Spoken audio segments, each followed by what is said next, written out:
যেখানে দেখি আমার গুরুত্ব কম সেখানে আমি আনাগোনা বন্ধ করে দিই। আর যেখানে দেখবো আমার গুরুত্ব রয়েছে, আমাকে ইম্পোর্টেন্স দিচ্ছে, আমাকে ভালোবাসছে, সেখানে আমি সারা জীবন থেকে যাবো এবং তাদেরকে নিয়ে এগিয়ে চলবো।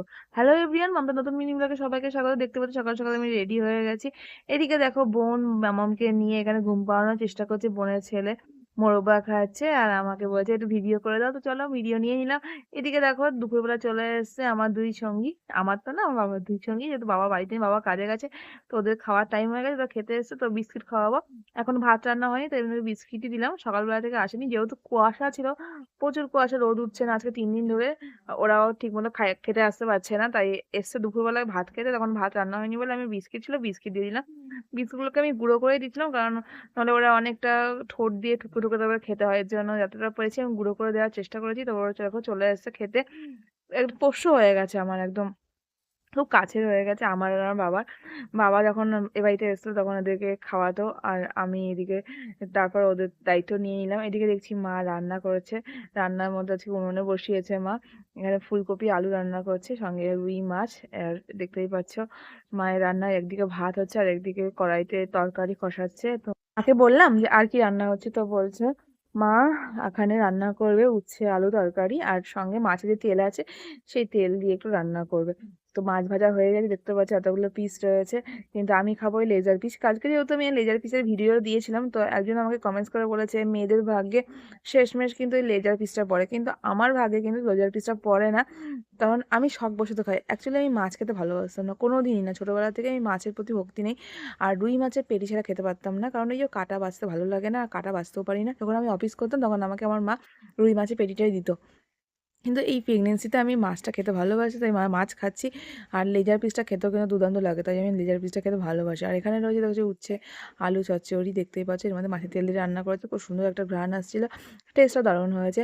তো মাছে আর ফুলকপি রান্না হয়ে গেছে, এদিকে আমি একটু সাজুগুজু করছিলাম। তো দেখো আমার সাজুগুজুর মধ্যে বেশি কিছু লাগে না, একটু ল্যাকমির কাজল লাগে, একটু লিপ বাম লাগে, আর লাগে একটু সেটাফিলের ক্রিম। এর জন্য আমার মুখে কিন্তু আজ পর্যন্ত ছোটবেলা থেকে কোনোদিনও ব্রণ আসেনি। 2021 সালে আমার মুখের মধ্যে একটা ফেস ইনফেকশন হয়েছিল, কারণ আমি ট্যাটু করেছিলাম। ফার্স্ট ট্যাটু করার পর থেকেই এটা ইনফেকশনটা এসেছিল, সারা মুখে প্রচুর র্যাশ এসেছিল, সেজন্য আমাকে ডাক্তার দেখাতে হয়েছে। তারপরে আমার ফেসে যে একটা রেড গ্লো ছিল, একটা জেলা ছিল, সেটাও চলে গেছে। তারপরে আফটার ডেলিভারি তো কোনো মেয়েরই গ্ল্যামার থাকে না, তো যার জন্য আমি আর আগের মতো নেই। তবুও আমার মুখের মধ্যে কোনো র্যাশ নেই, দেখতে পাচ্ছ একটা দাগ দেখতে পারবে না আমার মুখের মধ্যে, কারণ আমি সেরকম যেমন তেমন জিনিস ইউজ করি না। আমি ছোটোবেলা থেকেই ডাব সাবান ইউজ করতাম, ডাব সাবান ইউজ করার পর ছাড়ার পর মানে এখনও ডাব সাবানই ইউজ করি।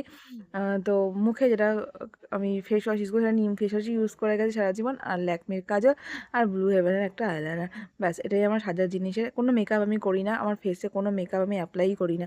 অনেকেই মেকআপ করতে ভালোবাসে, আমি লাস্ট মেকআপ করেছি আমার বিয়েতে, বাস তারপর আমি আর কোনো মেকআপ করিনি, কারণ আমার মেকআপ করতে ফাউন্ডেশন লাগাতে বা যেগুলো অ্যাক্সেসরি হয় মেকআপের, সেগুলো আমি কিছু ইউজ করি না, আমার পছন্দই হয় না। মেকআপ জিনিসটা আমি পছন্দ করি না, আমি হয়তো পৃথিবীর একমাত্র মেয়ে যে মেকআপ করি না বা মেকআপ পছন্দ করি না। দেখো এখন লিপস্টিকটাও পরাও ছেড়ে দিয়েছি, এখন লিপ বামটা আমি সবসময় ক্যারি করতাম যখন অফিস করতাম, কারণ খুব একটা গাঢ় লিপস্টিক পরা আমার কাছে ভালো লাগতো না, আর খুব সেজেগুজে আমি অফিস যেতাম, তারপর সিম্পল থাকতাম। আর চাকরি ছাড়ার পরেও কিন্তু আমি সিম্পলি থাকি। হ্যাঁ, আমি প্রচণ্ড পরিমাণে হেয়ার আমি ট্রিটমেন্ট করতাম, প্রত্যেক মাসে হয়তো 5-6 হাজার টাকা পার্লারে আমি খরচা করে ফেলতাম আমার চুলের জন্য। তো আফটার ডেলিভারিতে সে সম্ভব হচ্ছে না, বা প্রেগনেন্সিতে আমি পার্লার যেতে পারিনি, তো আমার প্রচুর পরিমাণে হেয়ার ফল হয়েছে। তবুও দেখো কেউ বলবে না যে আমার বেবি হয়েছে, এমন এতটাই চুলের গ্রোথ এখনও পর্যন্ত রয়েছে।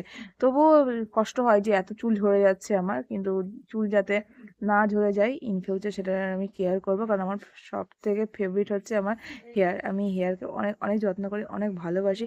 হয়তো প্রেগনেন্সিতে বা ডেলিভারির পর আমি আমার চুলের কেয়ার করতে পারিনি, যার জন্য আমার এই অবস্থা। আমার চুলটা আমার কাছে খুব ফেভারিট, দেখো আমি কাটতেও পারছি না আর কাটবো না ইন ফিউচার। আর যে ত্বকের জেল্লা আমার চলে গেছে সেটা নিয়ে আমার কোনো আফসোস নেই। রূপ সারা জীবন সবার একরকম থাকে না, রূপ আসবে যাবে, এটাই মানে রূপের জেল্লা থাকবে না, এটা সবাই জানে। বয়স বাড়ার সঙ্গে বা বয়স বাড়লে তো জেল্লা থাকেই না, তাই না? হয়তো অনেক জ্ঞান দিয়ে ফেললাম, যদি ভিডিও ভালো লাগে অবশ্যই লাইক কমেন্টস করে পাশে থেকো, আর যদি ভালো না লাগে অবশ্যই ইগনোর করো। তবে ক্লিক যখন করছো ভিডিও দেখার চেষ্টা করো। কামরাঙা কে থেকে কার কার ভালোবাসে জানিও কমেন্ট বক্সে। আর কে কে আমার দলে আছে যারা মেকআপ করতে একটু ভালোবাসে না। আবারও বলছি ভিডিও এনে চলে এসেছি, ভিডিও ভালো লাগে লাইক কমেন্টস করে পাশে থেকো।